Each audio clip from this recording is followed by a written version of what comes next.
আসসালামু আলাইকুম। আজকে আমাদের গৌরবের দিন।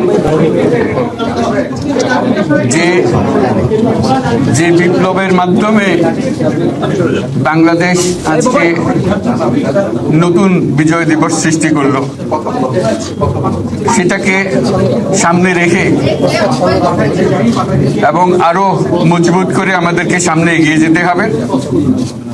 যারা এটা সম্ভব করেছে, যে তরুণ সমাজ, তাদের প্রতি আমি আবার সমস্ত প্রশংসা এবং কৃতজ্ঞতা জানাচ্ছি তাদেরকে। তারা আমার পাশে আছে। এরা এই দেশকে রক্ষা করেছে, এই দেশকে নতুনভাবে পুনর্জন্ম দিয়েছে এবং এই পুনর্জন্মে যে বাংলাদেশ পেলাম, সে বাংলাদেশ যেন অত্যন্ত দ্রুত গতিতে এগিয়ে চলতে পারে, সেটাই হলো আমাদের শপথ। সেটা আমরা রক্ষা করতে চাই, এগিয়ে যেতে চাই। আজকে আবু সাঈদের কথা মনে পড়ছে আমাদের, যে আবু সাঈদের ছবি বাংলাদেশের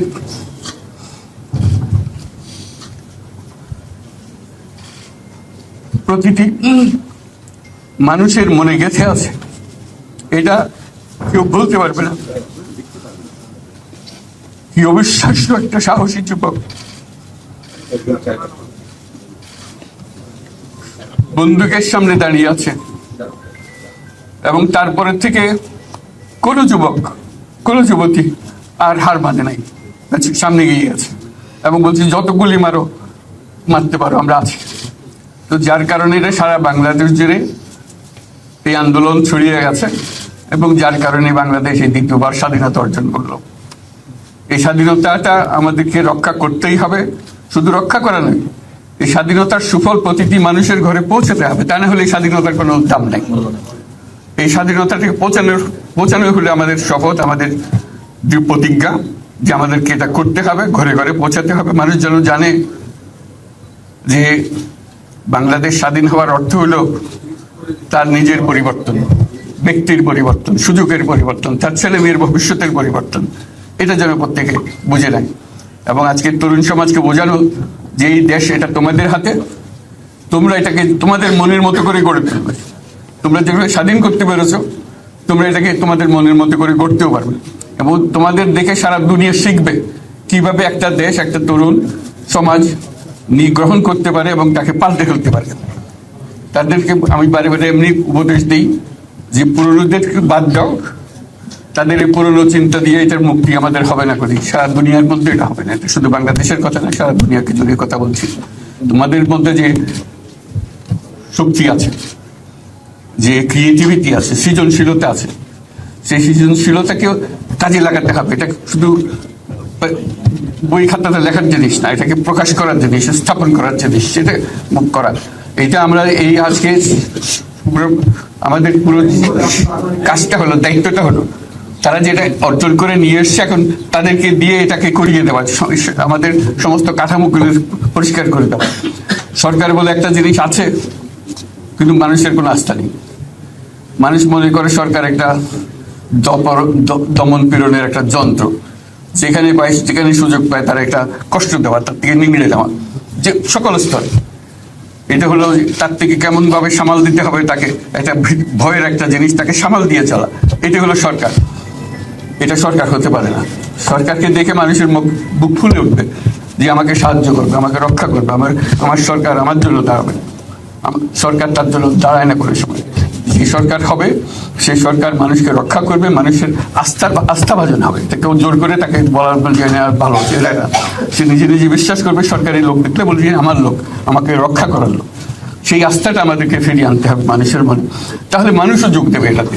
মানুষ এখন পিছিয়ে থাকে যে কিসের মধ্যে আমাদেরকে ঢুকিয়ে দিচ্ছে। আমরা যেন জানতে পারি যে এইটা আমরা সবাই মিলে আমরা অগ্রসর হতে পারি। একটা বড়, সারা বাংলাদেশ একটা বড় পরিবার। এই পরিবার আমরা একসঙ্গে চলতে চাই এবং আমাদের মধ্যে দ্বিধা দ্বন্দ্ব যা কিছু থেকে সরিয়ে ফেলতে চাই। যারা বিপথে গেছে তাদেরকে পথে আনতে চাই, যাতে করে একসঙ্গে আমরা কাজ করতে পারি। এর মধ্যে আমরা শুনলাম, আসার পথে শুনে আসছি যে এখানে আইন শৃঙ্খলার ব্যাঘাত হচ্ছে, মানুষকে আক্রমণ করছে, ঘর বাড়ি জ্বালিয়ে দিচ্ছে, সম্পদ জ্বালিয়ে নষ্ট করছে, চুরি করছে, দিয়ে যাচ্ছে, অফিস আদালতে আক্রমণ করছে, সংখ্যালঘুদের উপর আক্রমণ করছে, হিন্দু, বৌদ্ধ, খ্রিস্টান আহমদিয়া সবার উপর আক্রমণ করছে। এগুলো হলো ষড়যন্ত্রের অংশ, এগুলো আমাদের বিষয় না। আমাদের কাজ হলো এটাকে রক্ষা করা, সবাইকে রক্ষা করা, এটাকে প্রতিটি মানুষ আমাদের ভাই, আমাদের বোন, তাদেরকে রক্ষা করা এবং আমাদের একটা শৃঙ্খলা ফিরিয়ে আসা।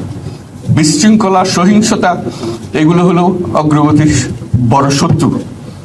আমাদের যে যাত্রা শুরু হলো সেই যাত্রার শত্রু, এই শত্রুকে যাতে রোধ করা যায়, তাদেরকে বুঝিয়ে শুনিয়ে হোক, তাদেরকে আইন শৃঙ্খলার হাতে দিয়ে হোক, এটা বোঝাতে হবে। তাকে মেরে পেটে এটা ঠিক না, আইন শৃঙ্খলা নিজের হাতে ঠিক না।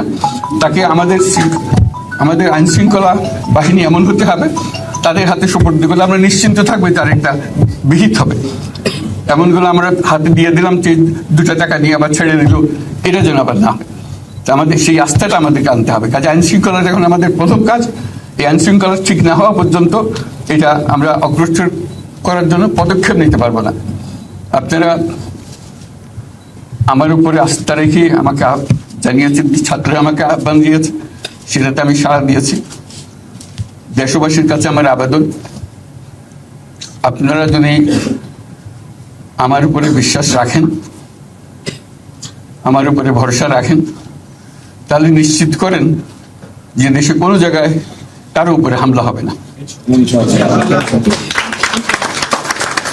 এটা আমাদের প্রথম দায়িত্ব।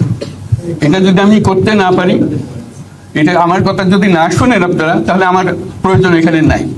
আমাকে বিদায় দেন, আমি আমার কাজে থাকি, সেখানে আমি ব্যস্ত থাকি। যদি আমাকে প্রয়োজন মনে করেন, তাহলে আমাকে প্রয়োজন মনে করলে আপনাদেরকে দেখাতে হবে যে আমার কথা আপনারা শোনেন। আমার কথা না শুনলে আমার কোনো প্রয়োজন নাই। আমার প্রথম কথা হলো, আপনারা বিশৃঙ্খলা থেকে দেশকে রক্ষা করেন, আপনারা সহিংসতা থেকে দেশকে রক্ষা করেন, যাতে আমরা যা আমাদের ছাত্ররা আমাদেরকে পথ দেখায়, সেই পথে আমরা এগিয়ে যেতে পারি। এটা একটা খুব সুন্দর দেশ হতে পারে, সারা বাংলাদেশ একটা খুব সুন্দর দেশের সম্ভাবনাময় দেশ। কাজে এই সম্ভাবনাগুলোকে আমরা নষ্ট করে দিয়েছি। এখন আবার সেই বীজতলা আবার তৈরি করতে হবে, আবার আমাদেরকে জেগে উঠতে হবে। তারাই এই বীজতলা তৈরি করবে, তাদের হাত দিয়ে হবে এবং তাদের দিকে আমরা তাকাবো এবং আমরা তাদের নির্দেশ মতে আমরা অগ্রসর হব।